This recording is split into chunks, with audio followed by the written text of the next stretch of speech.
Welcome to the Chanwow podcast.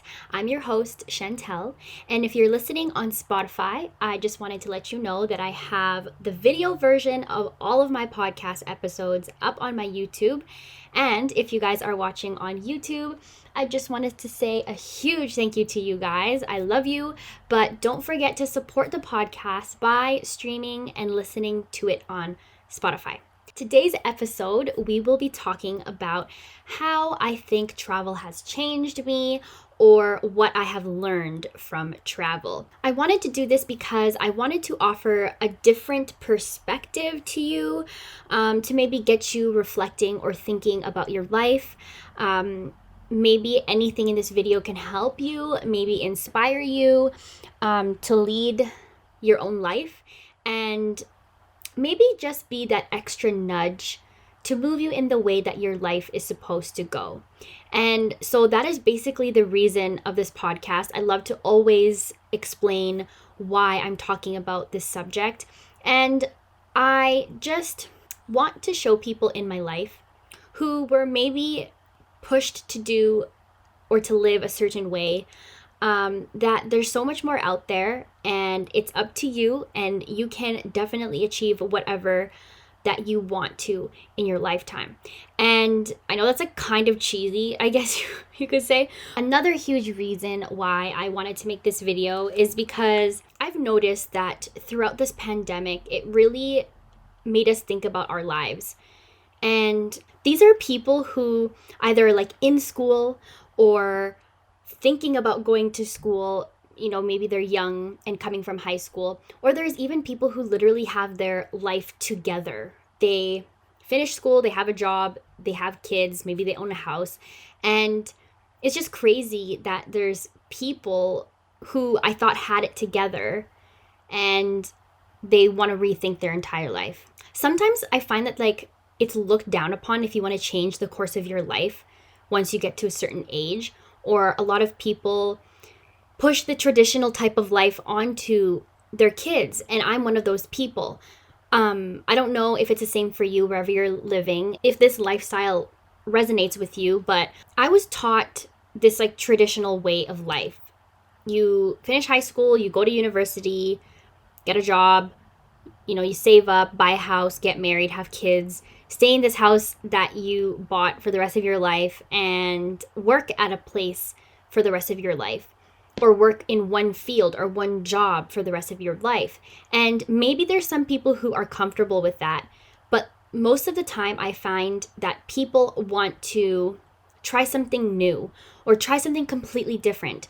And the people around them kind of give them this pressure of, you have basically what you're supposed to have. Why would you look for something different? Or you went to school for this one thing. Why are you working in another? I never really got that much pressure from it. I know that it affects a lot of people in my life way more than it does affect myself. For people who watch my YouTube videos and know who I am, a little bit of this video is going to be redundant because obviously I'm going to be talking about my experience and particular things that I learned because I went to Korea. I don't know where this podcast is going to go. Maybe it's just going to stay stuck in the people in my life who are listening to this, but I would really appreciate if you guys would share it if you think it would benefit anybody. So I studied in Korea in my last year of university in 2019. And when I came back, I revived my entire YouTube channel to just share with my family and friends the experiences that I went through, how I got to go abroad, language barrier, stuff like that. I also talk about my experience with something called post-travel depression. And then I also talk about reverse culture shock. I invite you to go check out those videos because everything will kind of make sense, and it all sort of relates in one way or another. So I'm just going to jump right into it. I'm going to be talking about a lot of aspects, of course, because I basically lived in Korea. I was there for a semester, so about 4, almost 5 months. And so I had a routine. I was immersed completely into society. I lived kind of the way that they did, and I found certain things that I loved that I wanted to adopt back into my own life at home, but also into me as a person, my personality. I think traveling is so important. Maybe you've done vacation and you've gone to places and you've experienced what their culture is kind of like, but you don't realize that you kind of go back to the routine, or you go back to things that you're just completely used to. And you're kind of, as my friend has said to me before, you're a product of your own environment. You're living the same way that everybody around you is living, the normal path. Let's be honest, we're all humans. I feel like we're naturally just judgmental. And I know that kind of sounds negative, but like, I guess you could say like I was judgmental to people who didn't live the way I did, but then I also find that the people who were not like me were also judging me for being and going down and living and having specific aspects of my life that were still traditional. And so there's a lot of friends that I clashed with, and a lot of friends I think probably think that I'm still the same as a person I was like before. But I'm not the same person after I went traveling. I've learned not to care so much about how other people live differently from me. And I don't want to be that person that like preaches, oh, I'm living this way and I'm super happy, so you should too. I just think you should just live your life the way that your life is supposed to, like it's meant to be. And they say this a lot, but me coming back home from my travels, I've learned that whole concept of what works for you works for you. If you're genuinely happy and like deep down, like really happy, and you're doing things out of love and it's just positive and you're looking out for your mental health, then who am I to say that you are doing it wrong? I had a coworker one time at my part-time job back in college, and he used to say something that I loved. And he used to always say, I think there's not necessarily always a right and wrong. I just think there's just things that are different. But whatever is for you is for you. And I think we really need to remind ourselves of that sometimes. Being in the field that I am, communications, one of my favorite classes was actually a class called Cultural Communications, Intercultural Communications. And me experiencing what it's like to live abroad really emphasized what I learned in that class, which is why I think traveling is so essential to society. I don't think a lot of people realize that, because once you learn another person's customs or thought processes or attitudes of specific people, and when I was doing that in Korea, I kept asking myself, like, why? Once you learn that answer, you don't necessarily have to agree or fully understand, but it really helps you empathize. And I think that's what lacks the most in our world: empathy. It changes your complete perspective of something like really small. I think a lot of issues in our life could be avoided or dealt with better if we kind of just understand each other a little bit more. So I'll give you an example of my experience with Korea. So when I was in Korea, I noticed that I kept getting stares. Like I kept getting stared at by the older generation. And so I asked my one Korean friend, we were having coffee. Oh no, we were actually having beers. And I told her, I was like, hey guys, I'm just really curious.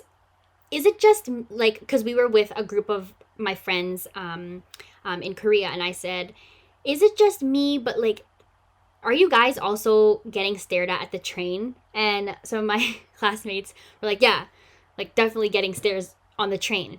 But I'm Asian, so I thought I could fit in. And then so my friend said, a lot of Koreans can actually tell if you're not really from here. And I was like, what do you mean by that? And she's like, I can kind of tell, and a lot of people can actually quite like tell that you're Southeast Asian. And it was like funny to me because not a lot of people guess that I'm Southeast Asian, like I'm Filipino. Not a lot of people guess that. So I found that very interesting. But then I learned something while I was in Korea from my classes and then also from my classmates. And so we talked about how in Korea's history, Japan at one point annexed Korea.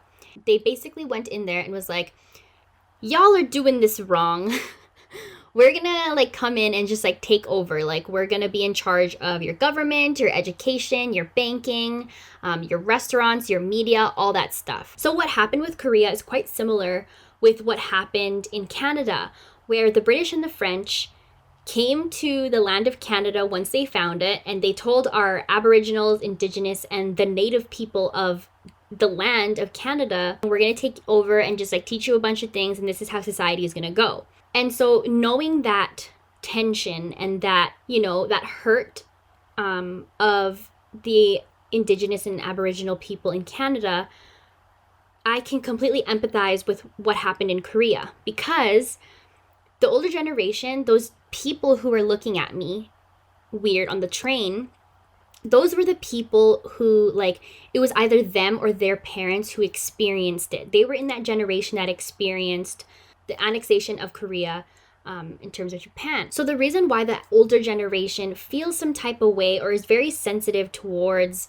foreigners being in Korea is because they feel some sort of fear. They have this PTSD. They have a traumatic experience where foreigners came and they took over their culture and they erased some of their culture, right? Like there were some aspects of life that they were allowed to keep Korean, but for the most part, a lot of languages, a lot of last names, a lot of cultural items or buildings or traditions were taken away from them. And so they feel this need to protect their culture and their country from invaders. I completely get that now, because they think we're letting all these foreigners come in. Is it possible for these foreigners to do the same thing that Japan did to us? I would have never thought about that if I didn't learn or experience of that small older people staring at me on the train often. You know, I would have never known that.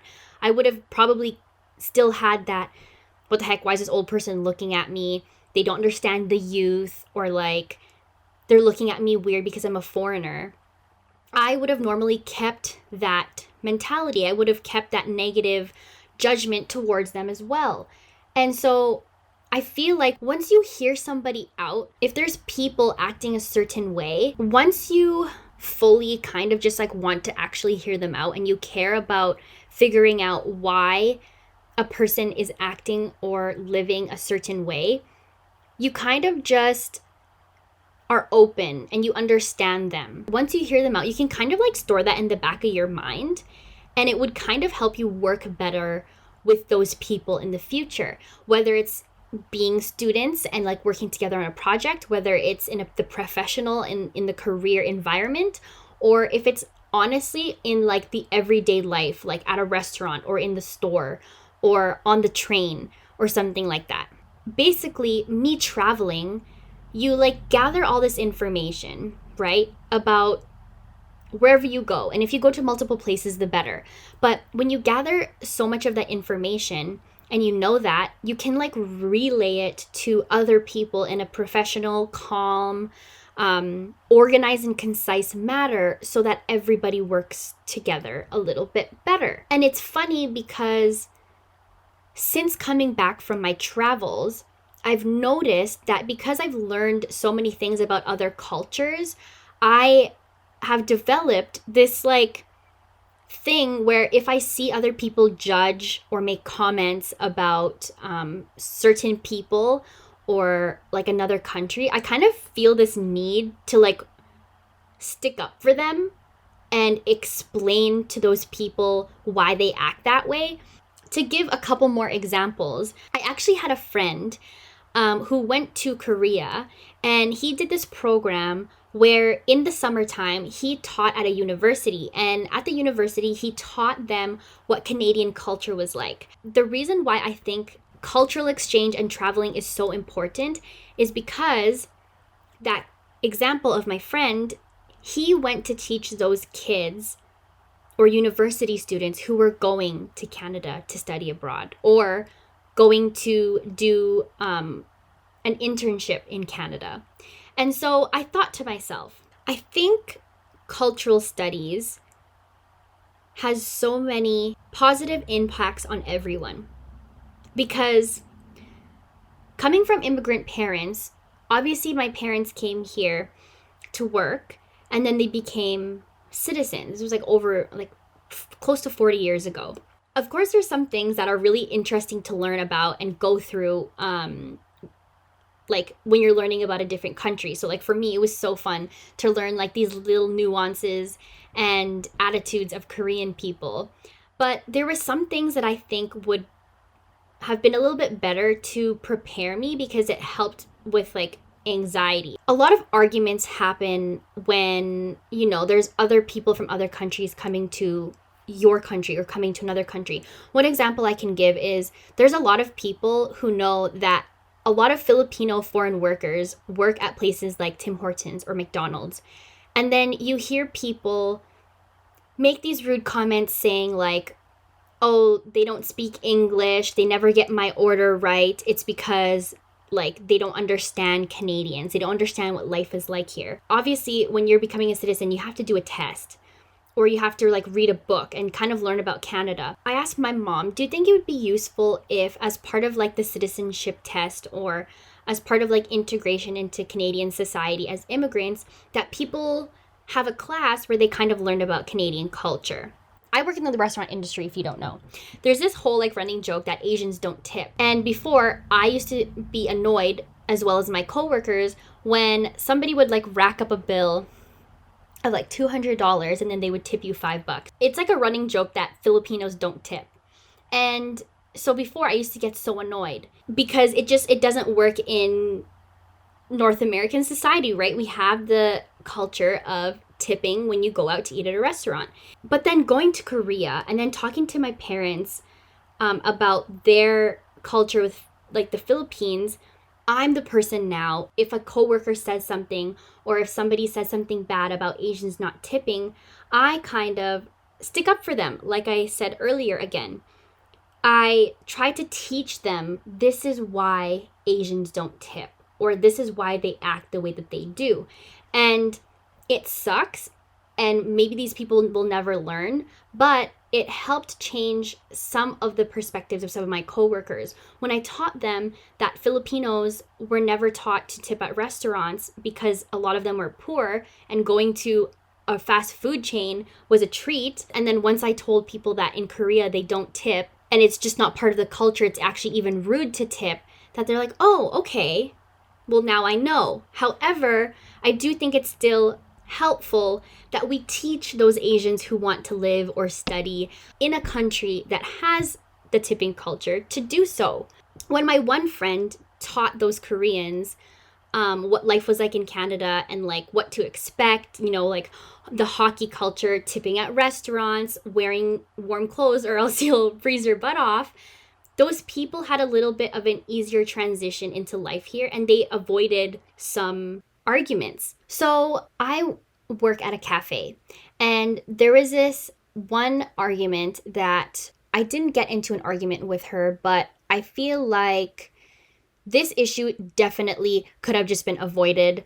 She had this expectation of like what dining in North America is like. You are seated by a host, they take your drink orders, all your food comes out at the same time. Isn't it normal? Let me know what you guys think, but isn't it normal for if a coffee is ready, that I'm going to give you your coffee, and then if somebody just ordered like a salad, that would come out first because it's already ready, and then your bagel that's going to be in the toaster is going to take a little bit longer, and she said, we're doing everything wrong.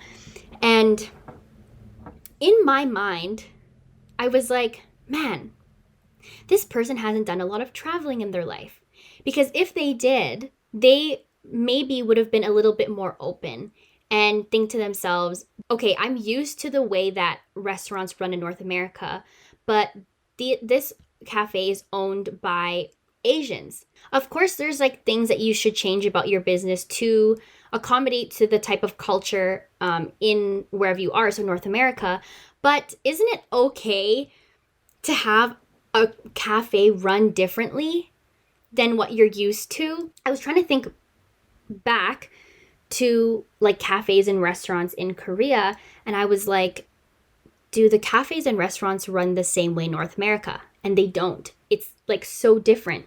And so because I've experienced that restaurants and cafes run differently, even bars run differently in another country, when I come back home, I don't always just think, okay, all the bars and all the cafes and all the restaurants are gonna run the way that I'm used to. If something is inspired, for example, by a cafe that's somewhere else around the world, and then they come to North America, should they change their ways to accommodate to the way that North Americans are used to? Or should they stay true to the culture that they're like inspired from? I don't know. I just think sometimes in North America, we just have these expectations of what things are, and like we're so used to them. And if they're not the way that we are used to, we get angry. And I find that people who travel or people who have traveled, they are a little bit more open and understanding. Honestly, I find people who travel a little more easygoing than most people. One thing also I learned in Korea, which is like the next subject and completely off topic, but I'm going to move on to the next one, is that itself. Something in Korea that I've learned just by like the life there is like to just move on. Like if something doesn't go the way that you want it, just move on. Before I used to be like, if something didn't go the way that I planned to or the way that I expected, I would like get angry and like stay in those emotions and just be like, oh, like this sucks or whatever. But I've learned to just like move on. I think that's also because of like when you travel, you kind of like are always like on to the next place, on to the next place. And you're just like open to new things. And if something like crappy happens, you're like, whatever. Life goes on. BTS has even said this, the South Korean boy band that I love. They have a song, Life Goes On. One of the biggest things that's changed about me was I thought I was an open person before I left to Korea. And then when I was in Korea, I was like, okay, I need to be a little bit more open and understanding. But then now I came back home and I'm like, I still need to be more understanding. So living abroad and seeing kind of just like a different life, it really helped me figure out what type of life that I wanted to live from then on. And it like helped me align a lot of aspects in my life. Sort of like it helped me figure out a plan or a guide of what I want my life to look like. Because I've experienced a different life. I was exposed to so many new things that I'm like, there's certain things in my life before that I don't want to do anymore. Or I don't want to think like that anymore. Another topic is living situations. Okay, living it up here in Canada, we're taught to save up to own a house, right? And if you're renting, there was just this like negative opinion, and I don't know if it's the same for you and your family. Basically, like my family and the people around me, like not just like family or friends, but like people around me, a lot of people always think, why would I put money towards renting when I could be putting that same money towards a mortgage? And I used to think like that. And then when I went to Korea, I found out that a lot of people don't really own a lot of things, especially like housing or cars. A lot of them are either renting or they take the public transit, which obviously I know it's different because they have a way better transit system than we do here in North America. Like, man, Korea's transit system is like next level. You guys don't even know. Like I come home and I'm like, ugh, cringe. I always thought to myself, I need to save up and own a house here as fast as possible. And then there were some people in like my life who were like older than me who were doing that. And, you know, they lead by example. And so everybody else younger than them felt like they had to do that too. And I see that there's a lot of pressure on young people to do exactly that. After seeing and experiencing and after knowing what they do in Korea, which is even rich people, even a lot of rich people don't actually own their houses or their apartments.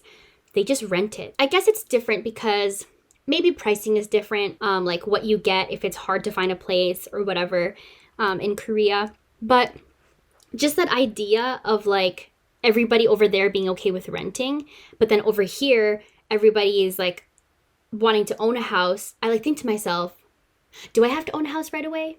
Like what, like where does that pressure come from? And like maybe I'm okay with renting something for a while because I don't want to live here permanently. I want to like move around and like go to other countries and live there for like a couple of years or something. But then even when I think about, you know, in the future, if I want to settle down, does it really matter if you own a place? I guess it depends on what you want, you know? Like there's some people who really want to have that. They work their butt off for saving, and then they have like their name to put on something. But I don't know. I just wanted to open your mind a little bit and be like, maybe there's some people who don't want to own a house and they don't really care that much either. So if somebody doesn't want to own a house, you know, just be like a little less judgmental. Just like sometimes just worry about your own stuff. I don't know if any of my listeners are Korean. Maybe it was just the friends that I made or just the people that I was around. So I found that I'm an adventurer now.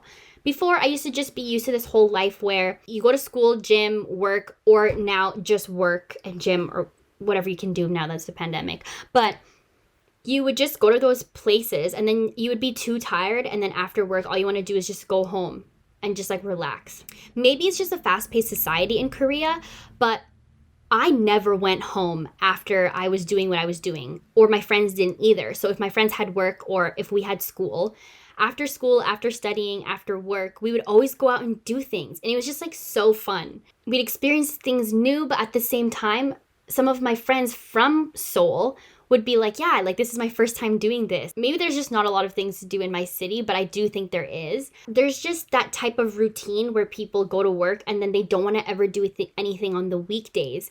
And they're literally living for the weekend. Quite honestly, my boyfriend is like this. He just like every single time after work, he just wants to go home and just like relax. And there's me I'm like, let's do things. Like, let's go do things. Let's go do something fun. Well, obviously we can't do as much because of COVID again. Man, this pandemic. And I always like think to myself, is this the type of life that I want for him? Is this the type of life that I want for me in the future? Again, I don't know if this actually is a thing in Korean society, but the people that I met, a lot of them were just like okay with having a part-time job. Some of them weren't students. The reason they said is like, yeah, we are just working and living within our means, and they're basically living paycheck to paycheck. And I actually learned this in my Spanish class back in high school, that people in Spain and maybe in Mexico as well, but like the Spanish culture, the Latin culture, once they get their paycheck, they spend it. Or after work, they go out and enjoy themselves. They go out and enjoy life. Maybe it's North America, but it's like we value work a lot, that people are just always working. They're just always working. They don't have time to do stuff.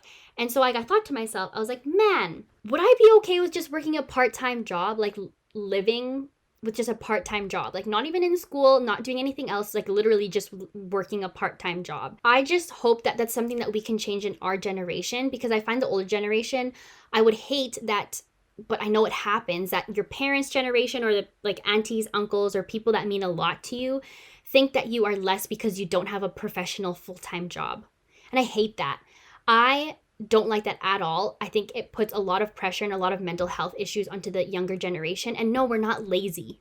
I don't think it's lazy to want a part-time job. And I don't think it's something to look down upon if somebody doesn't stay at a job for the rest of their life. It's okay to try different jobs. It's okay to move from job to job. Maybe you're only there for a year. Maybe you're there for 8 years. Maybe you're there for 6 months. But as long as you can support yourself and the way that you're living, I don't see what's wrong with that. So all you guys who just want to have a part-time job or who don't want to get a professional job, you know what? It's okay. It's okay. And you know what? Don't care about what other people think. Honestly, if you are living the way that you want to and it makes you happy and you're doing okay, that's fine. You know what? I want to give you a hug. So another thing too that I found really that I found comforting in Korea actually was that they don't look down upon people who live with their parents until they're like almost 40. Like it's quite normal for people to live with their parents until, they're like 30, 35. In North America, there's this whole, oh my gosh, you're still living in your parents' basement. Like you're 30 and you're still living with your parents. Like people do that. And after seeing it in Korea, I'm like, you know what? Who cares? You want to live with your parents for that long? Then you do that. Unless you're a bum, that's different. We'll have to talk if that's what's happening with you. I just thought it was really refreshing because for me, there was a lot of people who were like, oh, you haven't moved out yet? And I'm like, nah, I'm trying to milk it. I'm trying to live with my parents for as long as I can. I know a lot of people actually talk about this quite often on social media, but how nowadays there are different definitions and levels of success. Don't measure yourself to the success that society kind of like has, which is like fame and money. Even if it means what everybody in your city or town is doing, it doesn't have to be your success. Okay? So if somebody gets a job out of university, buys a house, has that girlfriend, they get engaged, they get kids, and they have a house and they're happy, maybe that's not your success. Yet another thing that traveling has taught me is how actually the entertainment that I consume. Within the past year, I've watched the most amazing shows ever, Korean dramas, and I would never watch them before. And I've realized that like other countries have so many like meaningful and deep and just like really good TV shows. And they're better than the ones that I'm just exposed to here living in North America. The biggest thing I can tell you guys is just get past the subtitles. Get past that judgment of, oh, it's another language. I'm not going to understand it. I'm not going to like it. You probably will. I have friends, guy friends particularly, who love anime. And my boyfriend too. And before, I used to just always get annoyed with them. Like, oh my God, they're talking about anime again. Or they're telling me to watch anime and I don't want to. And they were like, Shan, like, it's so good. Just please give it a try. And I was like, nah. And then after experiencing Korean dramas and seeing how great they were, I was like, hey, maybe I should give anime a try. And then I did. And I completely understand what my guy friends were talking about. So if they want to not ditch me because that's mean, but if they want to talk about anime for an hour and just go back and forth about what animes they like, you know what? I'm going to be also taking notes because I see how great it is. But another thing is music. This was my first year listening to music that was not English. And by that, I mean K-pop, Korean pop. I never thought I would like it. There are actually so many great stories and just like lessons from other countries that you could probably resonate with that you never thought that you would because of somebody lives from a different country. Sometimes us as humans, we have the same experiences and we go through the same emotions. And sometimes there's other people who can articulate it better than you can. There are translator apps or like translation for lyrics out there. And man, people always make fun of me about this, but I don't care. I'm a huge BTS fan. I am part of the army, okay? And it was only when I came back from Korea. It wasn't even when I was in Korea. It was when I came back. Because there's just like, I don't know, they're so wholesome. Their lyrics are amazing. Their music is actually really good. Like it's really similar to kind of like what we listen to here. And just, yeah, give it a try. Be a little bit more open-minded. I hope that you can with that subject. One thing I really, really, really wanted to tell you guys, actually, is one of the things that I learned, like a habit that like Koreans have that I thought was like really interesting, actually, was when they're stressed out, they go to karaoke bars or like karaoke rooms, and they don't all necessarily like have alcohol, but like I remember one time me and my classmates were so stressed about this midterm and we were like at a cafe studying and all of us were super stressed, and my one friend said, guys, I want to do something because I can't concentrate right now, but I don't want to go out partying or drinking because I know I'm not going to go back to studying and I need to. And so they said, Shan, do you want to come with us to a norebang? And I was like, what's a norebang? And then they were like, it's like a karaoke room. And I'm Filipino, so karaoke is really huge in our culture. So I was like, okay, I was like literally down for anything. So I went with them and I found out that like students, when they're stressed out, they'll literally, in the middle of studying, go to a norebang, they'll sing a couple songs, maybe for like 30 minutes to an hour, and then they'll go back to the cafe. And like you can just leave your stuff at the cafe, go somewhere else and come back and your stuff will still stay there, which I think is really cool. It's also in the professional world. If you and your coworkers are going through a hard time with the project or something, or like after work, you guys are super stressed out and you go out for drinks. It was so funny to me. I don't know why, but seeing like older businessmen who were obviously stressed out and they like go to the karaoke room by themselves and they're like singing their heart out, and then they would just leave and just be like, that felt good. And that's just something I learned that was really cool, and I hope that like maybe there'll be karaoke rooms that can like open up in Canada or whatever. Maybe it's a business venture for any of you guys. You're welcome. Yeah, I just thought that was super cool. Last but not least, on the subject of traveling and how it changed me or what I learned from traveling, is it was really different for me because, you know, growing up in Canada, we are very much so like an individualistic society here in the Western world. So we have democracy, you know, and like we fight for our rights and like we can protest and all that stuff. We have a lot of freedoms and all that jazz. But in Korea, I've noticed, and I heard it's like this in a lot of Asian countries, also especially in Japan, but they are a collectivist society. So sometimes they give up certain things of their individualistic aspects in order for the benefit of the group or the benefit of society or the benefit of the collective. And I thought that was kind of commendable.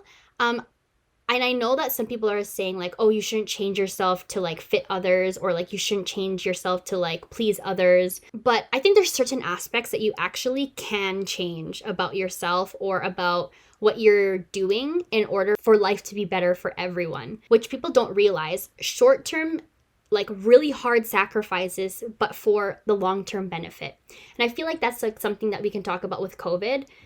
Short-term, really, really hard sacrifices of being in a lockdown or whatever it is for the long-term benefit for us to just get out of this thing as fast as we can. Because that's actually what a lot of countries did. Super strict on that stuff, but then it's a long-term benefit because they got out of it really fast. Same thing with Australia and New Zealand. They all worked together for this thing to not go away, but to just make it even like manageable. A lot of the friends that I made, I still have them on Instagram. We still chat often. And I was like, hey, how did Korea handle COVID? And they're doing pretty good, not gonna lie. They did get complacent at some time, but they're doing pretty good with it. So yeah, just wanted to mention that last one. So hopefully I can make another episode about the other things that I have been enlightened with by other countries. I feel like it's great, especially traveling, to reinvent yourself every single time you go abroad. And I said this before, I forgot where, but just remember, you guys, traveling is not going to like really nice resorts and hotels and just eating the best food there and just taking pictures at really popular spaces. Traveling is really immersing yourself into society and understanding culture and like talking to other people, like talking to and learning about those struggles that other people have. And it puts your norms and your blessings into perspective. And then it changes you to think, how can I be better for this world, but also how can I be better for myself? It helps you be a little bit more proactive as well. Into changing things for yourself. I really hope and encourage that you guys consider traveling in the future, studying abroad, working abroad, or volunteering abroad. I think every single one of them has a good benefit for the other and also for yourself. Those are just some of the small things. It's really actually hard to think of and like pinpoint the exact things that changed about me because there's so many things about me. Like people are so multifaceted, right? There's so many aspects in my life that change that I sometimes don't even realize it. Like sometimes even on a daily basis, I like catch myself and I'm like, oh, I never used to act like this, or I used to never think like this. This is new and I like it. Yeah, I hope you guys enjoyed today's episode. Thank you for listening to the entire thing. If you did, I thank you guys immensely for all the support you've given me from the beginning and then on this podcast now. Please don't forget to do all the things that you have to do to help support me again. So whether that's subscribing, liking, sharing, following the podcast, sharing the podcast, anything related to my videos on any of my social media. So that is the conclusion of today's episode. I hope to have you present in the next one. I didn't really know what to say there for a second. I kind of paused, I had a brain fart. Okay, anyways, bye guys.